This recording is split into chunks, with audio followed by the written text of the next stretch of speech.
क्या आप कभी सोचते हैं कि जीवन में सच्चा सुख क्या है? क्या आप कभी सोचते हैं कि मृत्यु से कैसे निडर होकर जीना चाहिए? आज मैं आपको एक ऐसी कहानी सुनाने जा रहा हूं जो आपको इन प्रश्नों का उत्तर देगी। आइए कहानी शुरू करते हैं। इससे पहले कि आप इस कहानी में खो जाइए, अभी इस चैनल को सब्सक्राइब कर लें। एक बार की बात है, एक नौजवान युवक बुद्ध के पास आता है और उनसे कहता है कि हे बुद्ध, क्या आप मेरे एक सवाल का जवाब देंगे?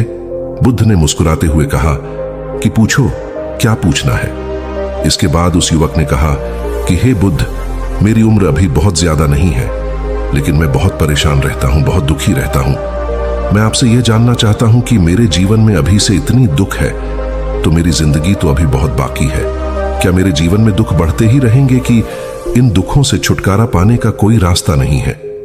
यह सुनकर बुद्ध कहते हैं कि कहां है तुम्हारे दुख, मुझे तो दिखाई नहीं दे रहे। यह सुनकर वह युवक कहता है कि यह बुद्ध दुख तो मेरे अंदर है, मेरे भीतर है, वह आपको कैसे दिखाई देंगे?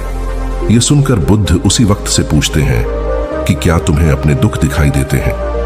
वो युवक कहता है कि यहां बुद्ध मैं अपने दुखों को भली भांति देख कर रहा हूं। तब बुद्ध ने पूछा कि दुखों का मूल क्या है? बुद्ध में और उस युवक में चर्चा चल ही रही होती है कि तभी एक भिक्षु दौड़कर वहां पर आता है। वह भिक्षु तथागत बुद्ध के कान में कुछ कहता है। इसके बाद बुद्ध उसी वक्त से कहते हैं कि चलो आज मैं तुम्हें जीवन का सत्य दिखाने के लिए एक जगह पर लेकर चलता हूं। वहां पर तुम्हें कुछ भी नहीं बोलना है, चुपचाप सारी बातें सुनते रहना है। इसके बाद तुम्हें अपने सारे प्रश्नों के उत्तर खुद ही मिल जाएंगे। यह कहकर वह युवक गौतम बुद्ध के पीछे पीछे चलने लगता है। कुछ दूर मिलने के बाद गौतम बुद्ध एक घर में प्रवेश करते हैं। घर में प्रवेश करने के बाद वो युवक और तथागत बुद्ध देखते हैं कि वहां पर बहुत सारे लोग खड़े हैं और बीच में चारपाई पर एक वृद्ध आदमी लेटा हुआ है। बुद्ध को देखते ही सभी लोगों ने उनके लिए रास्ते बनाई और बुद्ध उस आदमी के पास वहीं उसके चारपाई पर जाकर बैठ जाते हैं। वो युवक भी पास में ही बैठ जाता है। इसके बाद वृद्ध आदमी जो चारपाई पर लेटा हुआ था कहना शुरू करता है कि हे बुद्ध, मैं नहीं जानता कि मेरे जीवन में कितनी सांसें और बचे हैं। पता नहीं किस वक्त मुझे भगवान के घर से बुलावा जाए। मैं मरने से पहले अपने कुछ सवालों के जवाब आपसे जानना चाहता हूं। मुझे पता है कि उन सवालों के जवाब आप ही मुझे दे सकते हैं, इसीलिए मैंने आपको यहां पर बुलाया है। इसके बाद उस वृद्ध आदमी ने कहना शुरू किया कि ही बुद्ध, अपने आखिरी वक्त में मुझे अपने बचपन के दिन बहुत याद आ रहे हैं। मैं अपने बचपन के दिनों को याद करता हूं और सोचता हूं कि वो भी क्या दिन थे, ना कुछ पाने की फिक्र, ना कुछ खोने का गम। बचपन के उन दिनों को याद करके मेरी आंखों में आंसू आ जाते हैं। मुझे लगता है कि कितनी आजादी थी उस समय, मेरा मैन कितना खुला हुआ था। मन में कुछ भी पाने की इच्छा नहीं थी। जिस भी खेल में लग जाते थे उसी खेल में पूरे दिन लगे रहते थे। लेकिन कुछ समय बाद जैसे जैसे मैं बड़ा होने लगा वैसे वैसे लोग मुझे जिंदगी की दौड़ में आगे निकलने के लिए कहने लगे। मेरे पिता अक्सर मुझसे कहा करते थे कि तुम पढ़ाई में अपने भाई जैसे क्यों नहीं हो, तुम दूसरे लोगों से पीछे क्यों रहते हो। यह सब सुनकर मेरा मन बहुत बेचैन रहने लगा। लोग मुझे बहुत ताने मारते थे क्योंकि ना तो मैं खेल में अच्छा था और ना ही पढ़ाई में अच्छा था। सब लोग मुझे किसी और की तरह बनने के लिए कहते थे और उन तानों से तंग आकर मैंने जीवन में कुछ हासिल करने का निश्चय किया। मैंने अपने आप से वादा किया कि मैं भी अपने भाई की तरह कामयाब इंसान बनूंगा और इसके लिए मैं दिन रात मेहनत करने में लग गया। शुरुआत में बहुत मुश्किल है, बहुत निराशा हाथ लगी, लेकिन मैंने हार नहीं मानी और मैंने खुद अपना व्यापार खड़ा कर लिया। उसके बाद मुझे कुछ पाने का एहसास हुआ। मुझे बहुत खुशी हुई क्योंकि जो लोग मुझे ताने देते थे वही लोग अब मेरे आगे पीछे घूमने लगे थे। कुछ वक्त बाद एक रईस बेटी के साथ मेरी शादी हो गई और उसके बाद मुझे लग रहा था जैसे मेरा जीवन स्वर्ग बन गया हो। कुछ साल बाद मुझे 2 बेटे प्राप्त हुए। दोनों बहुत ही सुंदर और हर्ष थे। अब मेरा मन मेरे बच्चों के लिए कुछ करने को उत्सुक हो गया।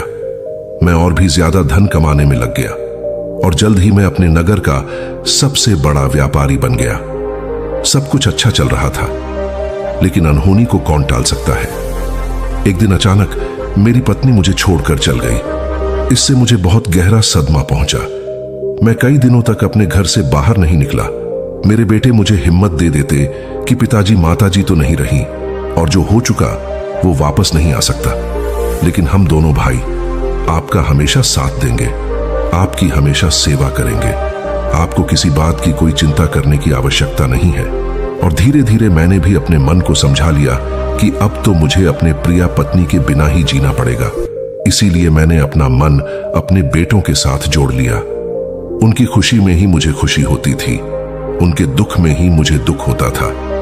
इसके बाद मैंने कहा कि ही बुद्ध जीवन चक्र में अक्सर मुझे महसूस होता था कि आखिर जीवन क्या है। जीवन को उसके गहराइयों में कैसे जाना जाए, ये कैसे जाना जाए कि मैं कौन हूं और मैं इस दुनिया में क्या करने के लिए आया हूं। ऐसे तमाम सवाल मेरे मन में उठते रहते थे। और मुझे आपके बारे में भी पता चला कि बुद्ध ऐसी ध्यान की प्रणालियों बताते हैं जिससे जीवन का मतलब समझा जा सकता है। लेकिन मैं हमेशा सोचता रहता था कि पहले मैं अपने जीवन से दुखों और परेशानियों को दूर कर देता हूं, उसके बाद ध्यान में मैं अपना पूरा मन लगाऊंगा। और यही सोच सोच कर मैं कभी ध्यान नहीं कर पाता था। धीरे धीरे वक्त भी तरह और आखिर में उम्र ढलने के बाद में बीमार पड़ गया। वैसे मेरे जीवन में कोई कमी नहीं रही। मेरे बेटों ने मेरा अच्छा साथ दिया, मैंने जीवन में बहुत कुछ हासिल भी किया। लेकिन अब मैं अपने जीवन में अगर पीछे मुड़कर देखता हूं तो मुझे एहसास होता है कि मेरे बचपन के दिन ही सबसे प्यारे दिन थे। तब उस आदमी ने बुद्ध से पूछा, मैं चंद मिनट का मेहमान हूं, ये मैं जानता हूं, लेकिन क्या कुछ ऐसा सूत्र मुझे बता सकते हैं जिससे कि मैं सुकून से मर सकूं, मेरे मन के सारे सवाल जवाब शांत हो जाएं और मैं जीवन का असली मतलब समझकर मर सकूं। यह सुनकर बुद्ध ने कहा कि हर इंसान को बचपन के दिन प्रिय क्यों होते हैं, क्योंकि उस समय उसे कोई भी चिंता ही नहीं रहती। वो आजाद होता है, उसके मन में कोई लालसा नहीं होती, जिस काम में भी लग जाता है उसी में मग्न हो जाता है। लेकिन जैसे जैसे इंसान की आयु बढ़ाने लगती है वैसे वैसे उसकी इच्छाएं, उसकी कामनाएं दिन ब दिन बढ़ती जाती हैं। और इसीलिए अक्सर इंसान भविष्य की तैयारी में लगा रहता है या फिर अतीत के बारे में सोचता रहता है और वह वर्तमान में जीना भूल जाता है। और वहीं अगर हम किसी छोटे बच्चे को देखें तो उसके लिए कोई भविष्य या कोई अतीत नहीं होता, उसके लिए बस वर्तमान होता है। और इसीलिए वो वर्तमान में पूरा आनंदित होकर रहता है। तुमने अपना पूरा जीवन अपनी कामयाबियों, अपने बेटों, अपनी पत्नी और अपने भविष्य की योजनाओं में ही बिता दिया। और तुम हमेशा यही सोचते रहे कि पहले मैं अपने जीवन को व्यवस्थित कर लेता हूं और उसके बाद सत्य की खोज करूंगा, उसके बाद ध्यान करूंगा। लेकिन हम यह भूल जाते हैं कि कल कभी नहीं आता, भविष्य की योजनाएं कभी पूरी नहीं होती। जब एक योजना पूरी होती है तो हमारा मन दूसरी योजनाएं बना लेता है और इस प्रकार जीवन चक्र चलता रहता है।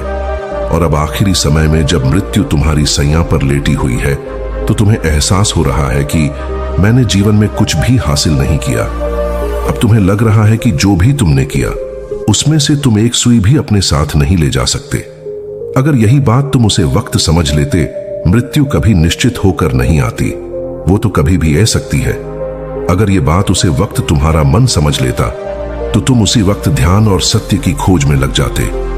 तुम कोई ऐसी चीज खोजने की कोशिश करते जो तुम्हारे साथ जा सके, जो तुम्हें परिपूर्णता से मरने का मार्ग दिखा सके। उसे वृद्ध आदमी ने हाथ जोड़कर बुद्ध से कहा कि बुद्ध, यह तो मैं जानता हूं कि मुझसे गलतियां हुई हैं, मैंने अपने जीवन को सार्थक रूप से जिया ही नहीं और इस बात का मुझे बहुत गहरे में एहसास हो चुका है।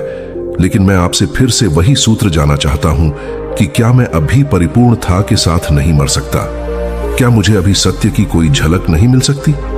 यह सुनकर बुद्ध ने उसे आदमी का बहुत सहलाते हुए कहा कि अब तो एक ही सूत्र समझने लायक रह जाता है और वो सूत्र ये है कि तुमने जीवन में जो कुछ भी पाया या जो कुछ भी खोया वो सब यहीं पर छोड़कर चले जाओ।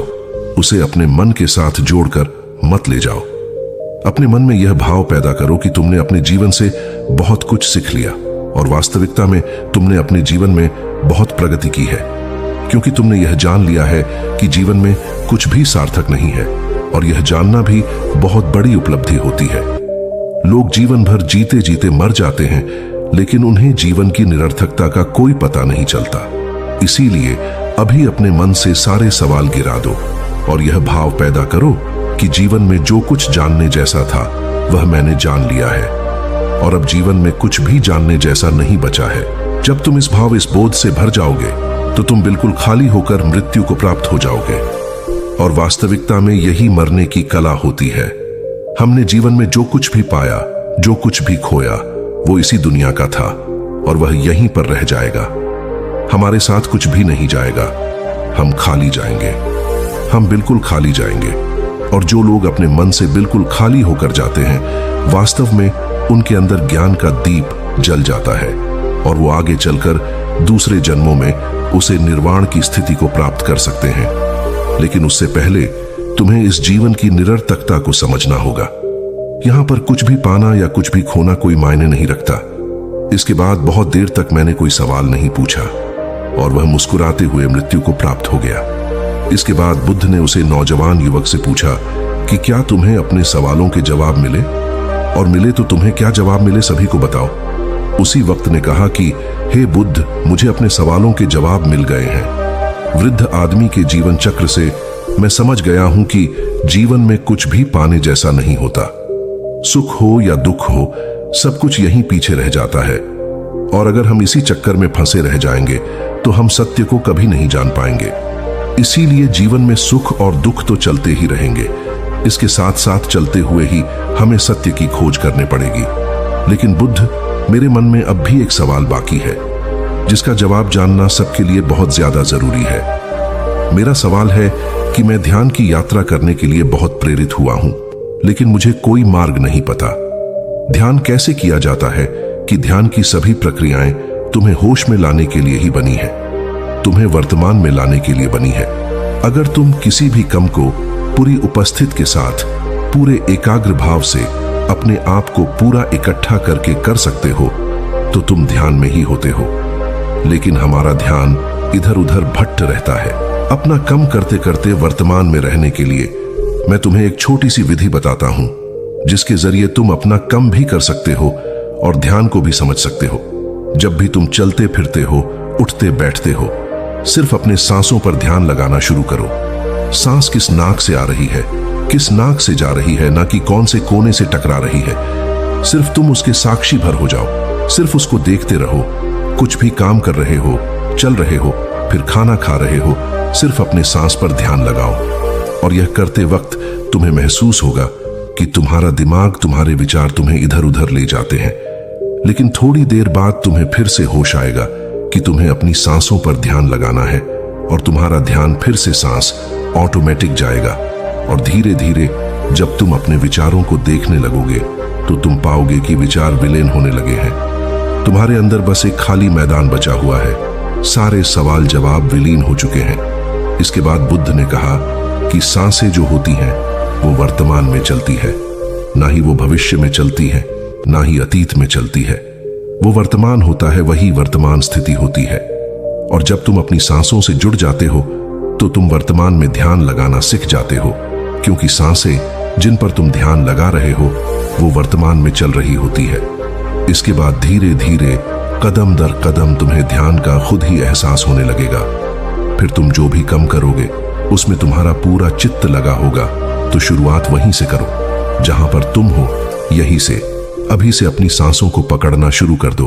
तो दोस्तों, कैसी लगी आपको यह कहानी? कमेंट सेक्शन में जरूर बताना, और अच्छी लगी तो इस चैनल को सब्सक्राइब करना मत भूलना। तो मिलते हैं अगले कहानी में, तब तक के लिए अपना ख्याल रखिए।